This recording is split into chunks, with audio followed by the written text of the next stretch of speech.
Bonjour, Geneviève est avec vous. Aujourd'hui, je vais vous lire un livre qui s'intitule De la glace aux pommes de terre.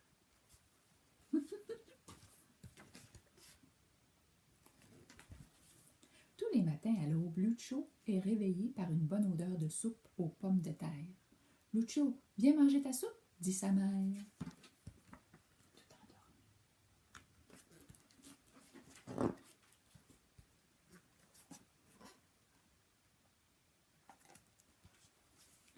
Ensuite, c'est l'heure de mener les alpagas au pâturage. Lucho accompagne toujours son père. Le chien Chaski vient aussi. Brrr, il fait froid dans la montagne.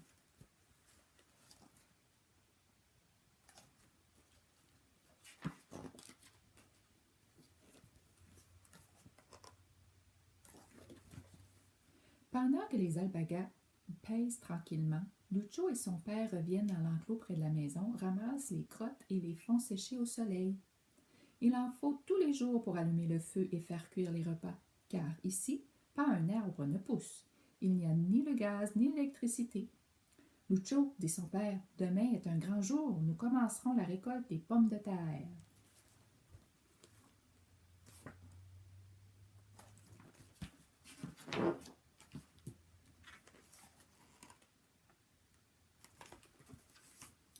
La pomme de terre est la seule chose qui pousse dans ces hautes montagnes. Il y en a des dizaines de sortes. Elles ont toutes un goût différent. Certaines sont succulentes, comme un dessert. Lucho et sa famille en mangent matin, midi et soir, et même au goûter.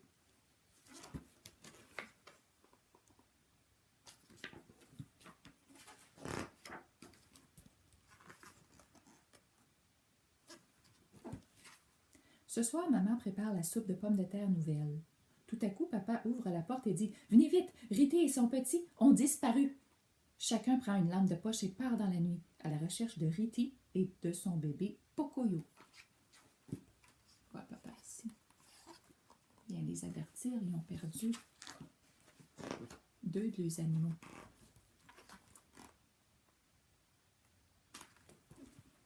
Riti! Pocoyo! Pocoyo! Riti! Riti! Pocoyo!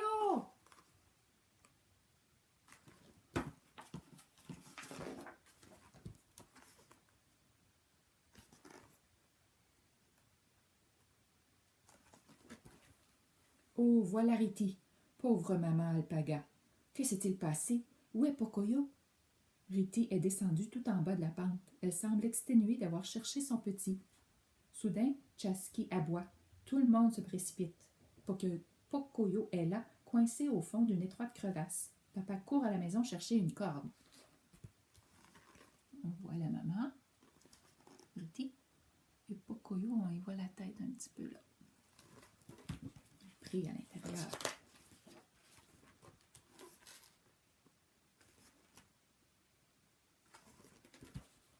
Comme Lucho est le plus petit, c'est lui qu'on descend au bout de la corde. Il se faufile au fond et prend Pocoyo dans ses bras. Attention, on remonte tout doucement. Pocoyo a eu plus de peur que de mal. Il a seulement une égratignure à la patte que sa maman est déjà en train de soigner en la léchant. Tout le monde est rassuré.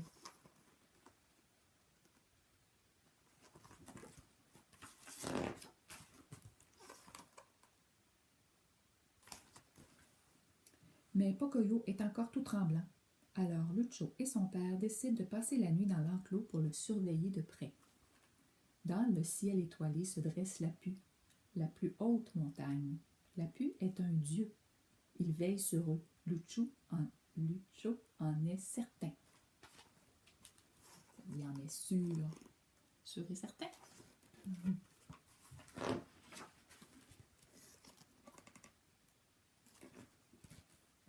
Le lendemain, quand Lucho se réveille, le soleil est déjà haut.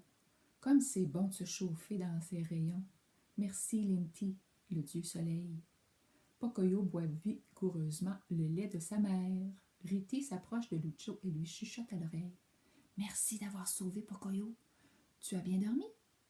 De quoi as-tu rêvé? On va ici qu'elle chuchote dans son oreille. Il a rêvé. J'ai fait un très beau rêve, dit Lucio. J'ai rêvé que je mangeais une glace. C'est quelque chose de fabuleux que j'ai goûté un jour dans une grande fête en ville. J'aimerais tellement en remanger. Il a l'air aimé ça.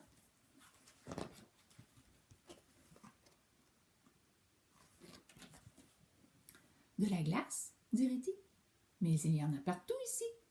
Mais non, ce n'est pas de la glace de montagne, c'est de la glace sucrée et glacée. C'est de la crème sucrée et glacée. J'ai trouvé, dit Reddy. On a tout ce qu'il faut pour en fabriquer. Tu vas prendre des pommes de terre, celles qui sont les plus succulentes, de la glace des montagnes et je donnerai mon lait, rien que pour toi. Il ne manquera plus que le sucre. De la glace aux pommes de terre et au lait d'alpaga, ajoute Reddy fièrement. Merci, Mariti, dit Lucio.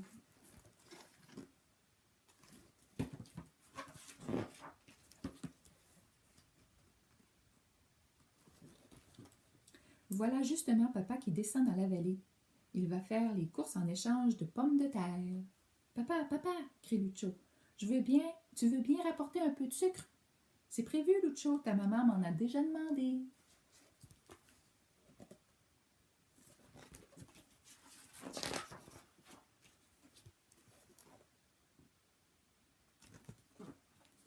Ici, c'est la lettre qu'a écrit Lucio. Chers amis, avez-vous déjà goûté la glace aux pommes de terre et au lait d'alpaga? C'est fabuleux! Pour la goûter, il faut venir chez nous dans les montagnes des Andes. Maman et moi, nous la préparons. Je vous assure, cela vaut la peine. Alors, vous venez?